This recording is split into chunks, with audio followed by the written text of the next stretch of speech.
Le Chatelier, com seu princípio considerado por muitos como as leis de Newton da química, revolucionou a produção industrial das substâncias, mostrando com regras claras e relativamente simples como é possível aumentar o rendimento das reações químicas reversíveis. Na nossa aula de Equilíbrio Químico 2, temos claramente um ponto de partida e um ponto de chegada. Ponto de partida, recapitular tudo o que nós já vimos sobre Cassé. Ponto de chegada, chegarmos no princípio de Le Chatelier, que é quem vai nortear tudo o que veremos de equilíbrio daqui para frente. Esse princípio, de uma certa maneira, é como se fosse a lei de Newton para a química. Tudo que vier depois vai estar ligado a ele. Vamos começar então. Começar lembrando tudo da aula passada, recapitulando Cassé. Considere a reação N2 mais O2 dando 2 de NO. N2 e O2, primeiro membro, como se fossem reagentes. NO, segundo membro, como se fossem produtos. Qual é a expressão de Cassé? Cassé é concentração de NO ao quadrado. O segundo membro fica em cima e como eram 2 de NO, NO ao quadrado. O primeiro membro, concentração de N2 vezes concentração de O2. Você ainda lembra o que é a palavrinha Cassé? Constante de equilíbrio em função das concentrações. Então, todas as fórmulas são para concentrações. Ok? Vamos ver agora uma nova constante, a constante Kp. Kp é o seguinte, esse P é para pressões. Então, suponha que todos os participantes da reação sejam gases. Se eles são gases, eu posso medir a pressão parcial de cada gás. Kp, então, será a constante de equilíbrio em função das pressões parciais de cada gás. E se calcula exatamente da mesma forma que se calculou Kc, ou seja, segundo membro em cima, primeiro membro embaixo e expoentes da mesma forma. Vamos ver um exemplo? Considere a reação de formação da amônia. Nitrogênio mais hidrogênio formando amônia. Preste bem atenção aos coeficientes. Nitrogênio, coeficiente 1. Hidrogênio, coeficiente 3. Amônia, coeficiente 2. Logo, Kp fica pressão de amônia. Veja, trocamos, não é mais concentração. Pressão de amônia ao quadrado. E embaixo, pressão de N2 vezes pressão de H2 ao cubo. Hidrogênios não eram 3, então pressão de H2 ao cubo. Isso pode ser escrito de outra maneira. Repare, Kp igual a pressão ao quadrado, reparou? O ao quadrado fica em cima do P, que nem na matemática se faz seno ao quadrado. O ao quadrado fica em cima do seno. Então, pressão ao quadrado de amônia sobre pressão de N2 vezes pressão de H2 ao cubo. Pressão ao cubo de H2 escrito dessa maneira. Fica muito fácil. Não há nenhum problema em escrever a constante Kp. Agora, uma coisa precisamos aprender. Como relacionar. Como criar um vínculo entre Kc e Kp. Ou seja, precisamos de uma relação entre a constante Kc e a constante Kp, que é dada por uma fórmula não muito simples, mas dá para trabalhar, que é a seguinte: Kp igual a Kc vezes Rt elevado a ΔN. Repare que o Rt está entre parênteses. É todo o produto Rt que está elevado a ΔN. Vamos particularizar cada termo, que é R. R é a constante universal dos gases perfeitos, que é T. A temperatura, claro, mas a temperatura absoluta, ou seja, a temperatura em Kelvin. O problema é o ΔN. O que é ΔN? Variação do número de mols. Tá bom, variação do número de mols. Sem problema, entendido. Mas como é que eu calculo? Um exemplo vai te mostrar como é que calcula. Veja só. N2 mais 3H2 é o primeiro membro dessa equação. Quantos mols de gás temos aí? 1 mais 3. Ou seja, temos um total de 4 mols de gás. E o segundo membro da equação? 2 de amônia. Ou seja, temos 2 mols de gás. Repare então, no final, 2 mols. No início, 4 mols. ΔN, delta é sempre valor final menos valor inicial. Consequentemente, 2 menos 4. Ou seja, o valor para ΔN neste caso é menos 2. Compreendeu? não há nenhum problema em ser negativo. Pode ser positivo, pode ser negativo, pode até ser zero. Vamos ver então outro exemplo. N2 mais O2. Está aí o meu primeiro membro. N2, 1 mol, O2, 1 mol, total 2 mols. E vamos para o segundo membro. 2GNO. Olha lá, 2 mols. Lembra do que eu falei? O ΔN pode ser zero. E nesse caso é zero. 2 mols de produtos, 2 mols de reagentes, a diferença é zero. E isso vai ter uma consequência muito importante. Repare, o zero era um expoente. Eu vou ter RT elevado a zero, aquele RT vai valer 1 e não vai afetar em nada em nossa expressão. Ok? Viu? Bem, vamos fazer então agora um exercício para ver se todo mundo está entendendo esse começo de assunto. E quem vai nos ajudar a resolver o exercício é a Aqua, a querida gotinha da química. Vamos ao exercício? No equilíbrio químico, N2 gasoso mais 3GH2 gasoso, dando 2 de NH3 gasoso, verifica-se que Kc igual a 2,4 vezes 10 a menos 3 mol por litro a menos 2, na temperatura de 727 graus Celsius. Calcular o valor de Kp. Precisamos da fórmula Kp igual a Kc vezes RT elevado a ΔN. O Kc foi dado. Isto mesmo, Gotinha. Kc é 2,4 vezes 10 a menos 3 mol por litro elevado a menos 2. Perfeito. Eu sei de cor o valor de R. Puxa, eu sei que você sabe. R é 0,082 atmosfera litro por mol Kelvin. A temperatura foi dada, mas tem que passar para Kelvin. Gotinha, você está danada, tem que passar mesmo para Kelvin. Então veja, a temperatura de 727 graus Celsius. Aí eu somo a constante 273 e tenho 1000 Kelvin. Só falta achar o ΔN. Ah, mas o ΔN é muito fácil. Nós temos a equação nitrogênio mais 3 de hidrogênio, dando 2 de amônia. Então, repare, no segundo membro, eu tenho 2 mols de amônia. Então, segundo membro, 2. Primeiro membro, nitrogênio mais hidrogênio, 1 mais 3. 2 menos 1 mais 3, 2 menos 4. Ah, então o ΔN é menos 2. Agora é só fazer a conta. Alguém faz para mim? Professor! Ok, Gotinha, claro que eu faço a conta para você. Repara lá. Primeiro que tudo, vamos resolver aquele 0,082 vezes 1000, elevado a menos 2. Dá 82. Então, embaixo eu vou ter 82 elevado a menos 2. Então, o que eu tenho que fazer? Dividir 2,4 vezes 10 a menos 3 por 82 ao quadrado. O resultado, bem, o resultado tem que fazer a conta mesmo. E o resultado é 3,57 vezes 10 a menos 7, atmosfera elevado a menos 2. Você deve estar perguntando de onde que saiu esse atmosfera elevado a menos 2. Muito fácil, olha só. Nós tínhamos o Kc, que era mol por litro elevado a menos 2. Ou seja, unidade de concentração elevado a menos 2. Mas agora não é mais Kc, agora é Kp. Se é Kp, de que eu preciso? Unidade de pressão. No R, a unidade de pressão foi atmosfera. E ela vem igualzinha como era no Kc. Não estava elevado a menos 2? Continua. Então, a unidade desse Kp é atmosfera elevado a menos 2. Bem, vamos então agora à parte mais importante de toda a nossa aula, o deslocamento do equilíbrio, que é gerido pelo princípio de Le Chatelier. Vamos a ele? Se uma força externa atua sobre um sistema em equilíbrio, este se deslocará no sentido de minimizar a ação desta força. Todo mundo decora isso dizendo: o sistema é contra. Todo mundo e eu também. É, Gotinha, todo mundo guarda assim mesmo. Todo mundo guarda dizendo que o sistema é contra. O sistema é contra o quê? É contra a ação que eu fizer nele. Por exemplo, deixa eu dar ideias simples. Se eu aumento a pressão, o sistema vai tentar, de alguma maneira, diminuir a pressão. Se eu esquento, ou seja, se eu aumento a temperatura, de alguma forma o sistema vai tentar baixar a temperatura.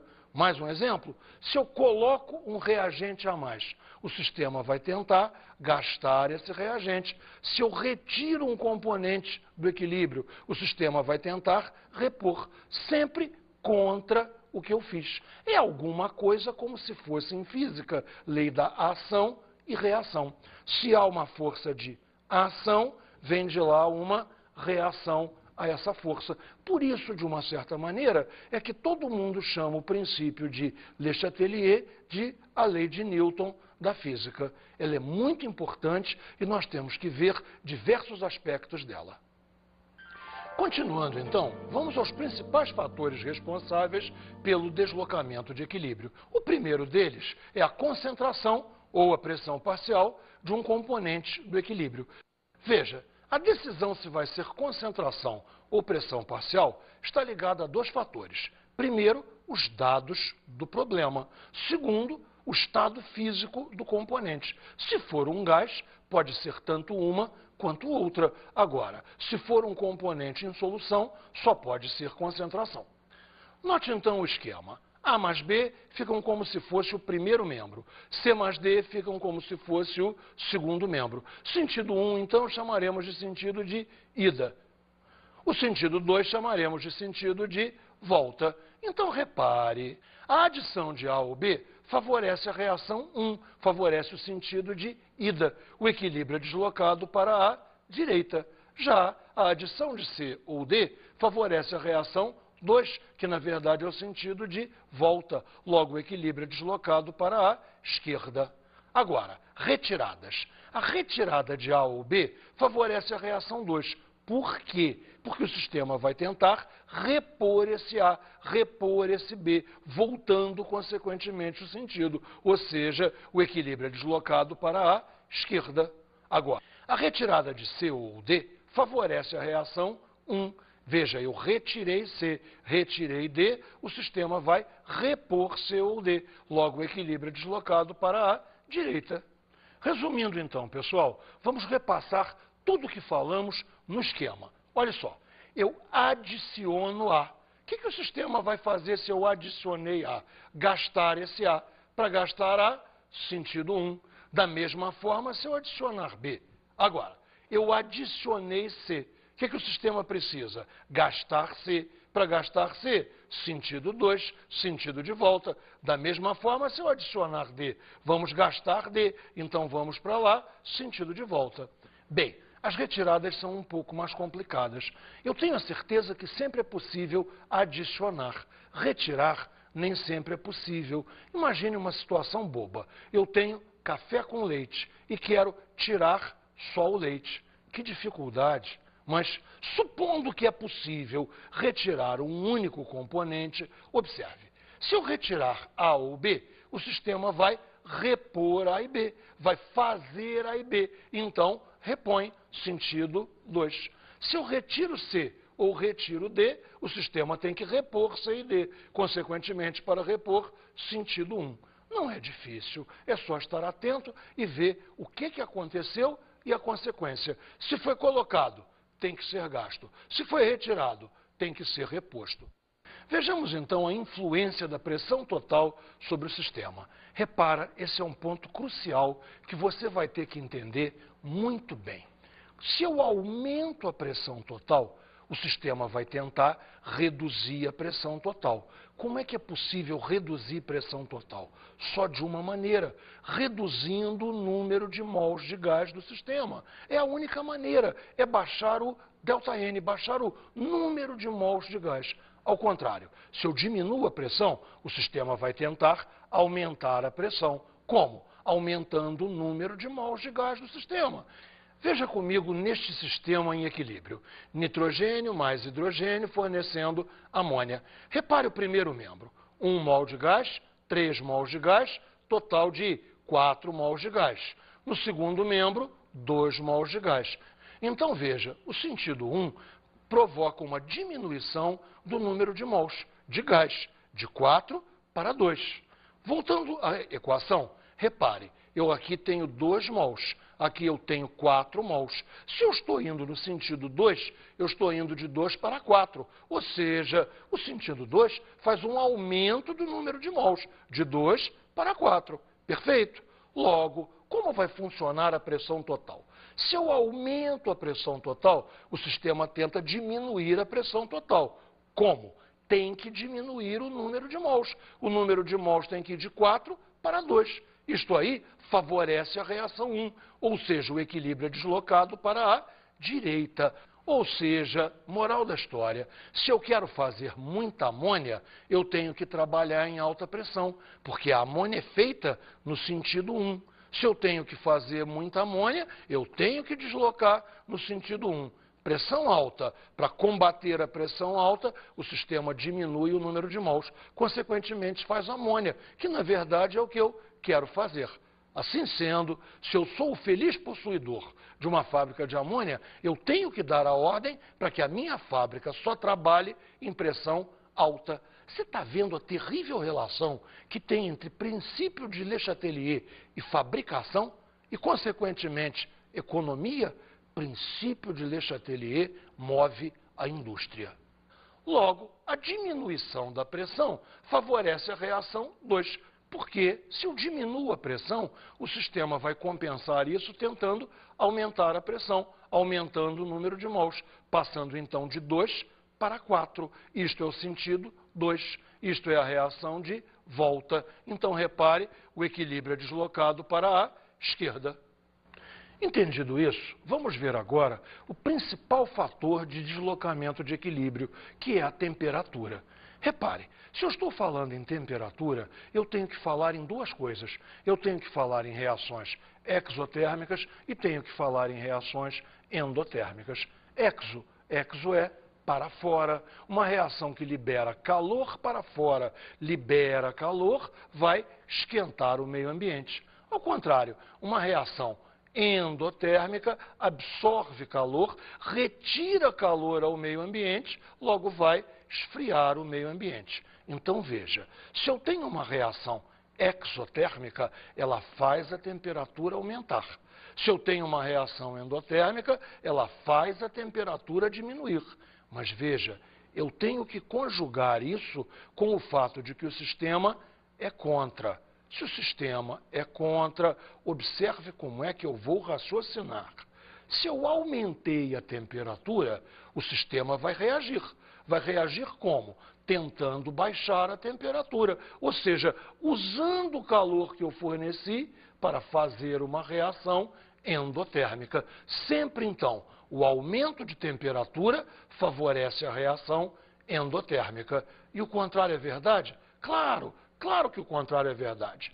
Observe, se eu diminuo a temperatura, eu diminuí, o sistema é contra, vai tentar esquentar, vai tentar aumentar a temperatura. Logo, a diminuição de temperatura favorece a reação exotérmica. É esse jogo que nós temos que ver quando analisarmos uma reação. Claro que temos que ter, então, o ΔH, para sabermos se a reação é endotérmica ou exotérmica. Me acompanhe neste exemplo da amônia.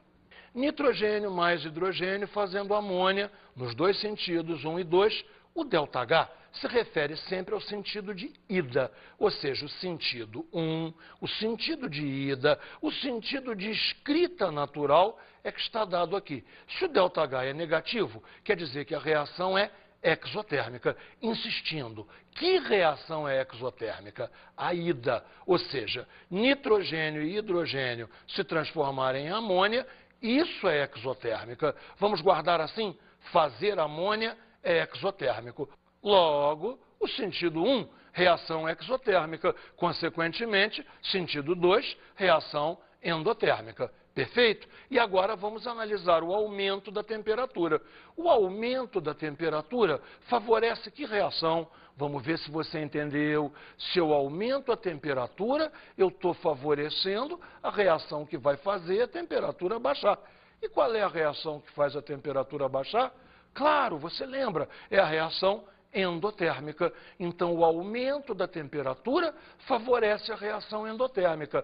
E quem é a reação endotérmica? A volta. Observe aqui, o aumento da temperatura é favorável à reação 2, ou seja, o equilíbrio é deslocado para a esquerda. Evidentemente, então, se eu fizer a diminuição da temperatura, será favorável à reação 1. O equilíbrio vai ser deslocado para a direita. Tá perfeito? Você entendeu esse jogo de o que eu faço, o que o sistema faz?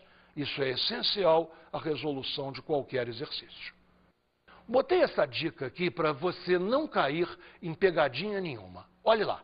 A adição de um catalisador não desloca o ponto de equilíbrio de uma reação reversível. Aqua ataca outra vez. Claro que não desloca. Um catalisador faz o equilíbrio ser atingido mais rapidamente. Se o equilíbrio já foi atingido, o que o catalisador afetaria? Eu sou muito esperta. Está na hora de fazer exercício. E eu vou te convidar a me ajudar direto nesse exercício inicial. O primeiro exercício, então, é Kc para a reação A gasoso mais B sólido, dando C gasoso mais D gasoso, a 127 graus Celsius, é igual a 49 mol por litro. Qual o valor de Kp nestas condições? Vamos lá? A fórmula é Kp igual a Kc vezes RT elevado a ΔN, que eu espero que a gente já saiba de cor. Kc foi dado, é 49 mol por litro, ok? O R, todo mundo já sabe de cor, 0,082 atmosfera litro por mol Kelvin. T, temperatura. Bem, nos deram a temperatura Celsius, 127 mais 273, 400 Kelvin. Bem, e agora vamos com maior cuidado calcular o ΔN. ΔN desse exercício é quase uma pegadinha. Repare, no segundo membro eu tenho 2 mols de gás. C gasoso mais D gasoso, 1 mol mais 1 mol, 2 mols. Mas, no primeiro membro, somente A é gasoso, B é sólido. Então, B não conta como gás. 1 mol apenas, 2 menos 1, 1. É imenso número de pessoas que nesse exercício coloca ΔN igual a 0. Se isso aí fosse um exercício de múltipla escolha, eu garanto a você que a letra A seria Kc igual a Kp, ou seja, colocava como resposta 49, tirando a unidade, não colocando unidade de pressão, porque a maioria das pessoas faria ΔN igual a 0. 2 menos 2, RT elevado a 0, RT elevado a 0 igual a 1, Kc igual a Kp. Mas você não vai cair nessa pegadinha. Quando você for calcular ΔN, dará a maior atenção ao estado físico de todos os componentes do equilíbrio. Vamos lá de novo? ΔN, então, é 2, 1 mais 1, 2, menos 1, somente o A que é gasoso. B sólido não entra. Logo, 2 menos 1, 1. Podemos, então, aplicar a fórmula agora. Veja só, 49 é o valor de Kc. 0,082 vezes 400 elevado a 1. Se o expoente é 1, conta normal. 49 vezes 0,082 vezes 400. Kp, então, dá 1607,2. De novo, atmosfera. De onde saiu esse atmosfera? Lembra, qual era a unidade de Kc? Mol por litro. Qual é o expoente de mol por litro? Ué, 1, que é o valor de ΔN. Logo agora que eu passei para Kp, eu preciso de uma unidade de pressão. A do R foi a atmosfera. E o expoente, 1, ou seja, não escrevemos nem num caso, nem no outro. Se o Kc era 49 mol por litro, o Kp é 1607,2 atmosferas. Fica absolutamente correto dessa maneira. E vamos a mais um exercício?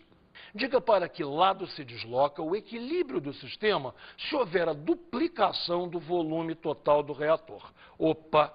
Duplicação do volume total. Quer dizer que o volume dobrou.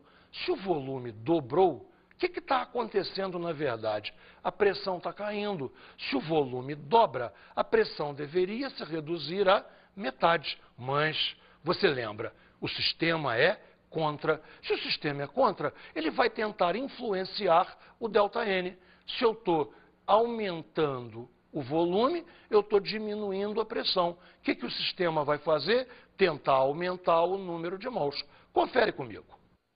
H2 mais Cl2, dando 2 de HCl. Tudo é gás. Gás, gás, gás. Quanto é que vale ΔN nesse caso, pessoal? 2, 1 mais 1, não há nenhum sólido à vista, não há nenhum sólido à vista. 2 menos 2. ΔN é 0. Se ΔN é 0, o pobre do sistema não tem do que ser contra. Nenhum lado faz aumentar o número de mols ou diminuir. Logo, a reação não tem influência de pressão, não sofre nada com a pressão. E o equilíbrio não se desloca para lado nenhum. O que é, de uma certa maneira, um complicador para a resposta. Porque se perguntam para que lado se desloca, a pessoa quer dizer alguma coisa. Vai para lá, vem para cá. A pessoa não gostaria de falar que não vai para lado nenhum. E essa é a resposta correta. E o examinador sabe disso e tenta te pegar com esses detalhes. Vamos à reação de baixo. 2 de CO gasoso mais O2 gasoso, dando 2 de CO2 gasoso. 2 com mais 1, 3. Aqui só temos 2. 2 mols, 3 mols. O ΔN desse sistema é menos 1. Espera aí. O que o examinador pediu para a gente considerar? Duplicação do volume, consequentemente, redução da pressão. Se a pressão vai ser reduzida, o sistema é contra. O sistema tenta aumentar a pressão. Para aumentar a pressão, tem que aumentar o número de mols. Voltando na reação, aqui temos 2 mols, aqui temos 3 mols. Para aumentar o número de mols, passar de 2 para 3. O equilíbrio se desloca nesse sentido. O equilíbrio é deslocado no sentido da volta. O equilíbrio é deslocado à esquerda. Ok? Mais uma reação. Nessa reação, então, PCl5, pentacloreto de fósforo, se transforma em PCl3, tricloreto de fósforo, e Cl2. O que está acontecendo?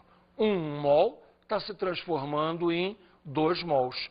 Nós duplicamos o volume, reduzimos a pressão à metade. Consequentemente, o sistema vai tentar aumentar a pressão, aumentando o número de mols. Ou seja, passando o número de mols de 1 para 2. Passar de 1 para 2 é reagir à direita. Ou seja, o equilíbrio é deslocado no sentido da ida.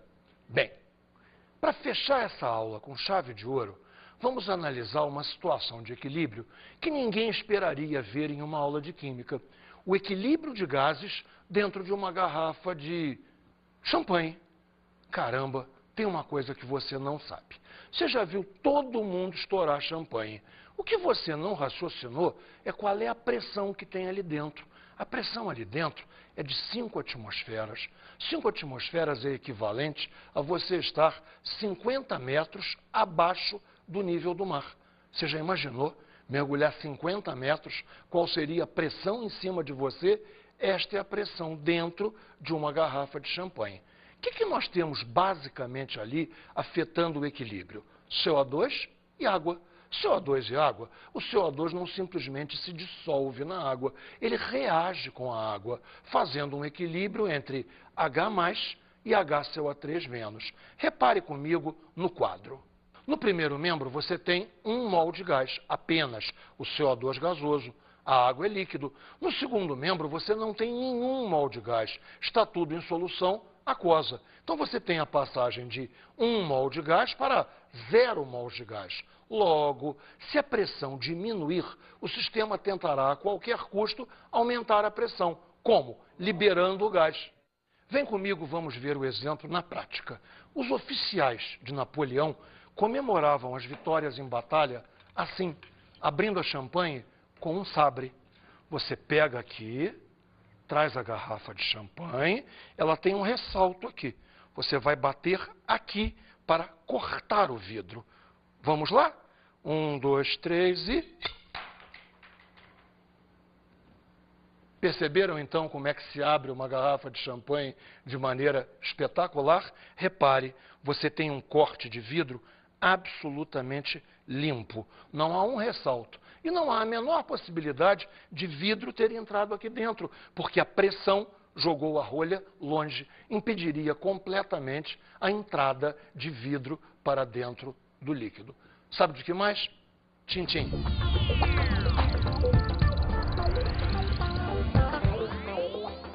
Bem, neste caso de hoje, a minha dica de estudo para você é uma só.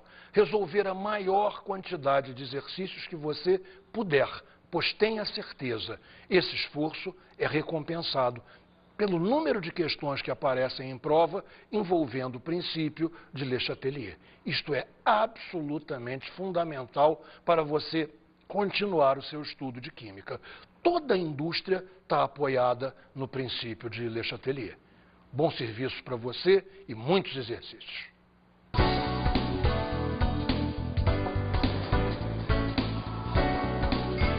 Na aula de hoje estudamos o equilíbrio químico 2. Que foi basicamente estudar a constante Kp e estudar a fundo o princípio de Le Chatelier. Vimos os principais fatores responsáveis pelo deslocamento do equilíbrio, que são a variação da concentração de algum componente, a variação da pressão total sobre o sistema e a variação da temperatura. Vimos ainda que um catalisador não afeta o ponto de equilíbrio de um sistema. Bons estudos!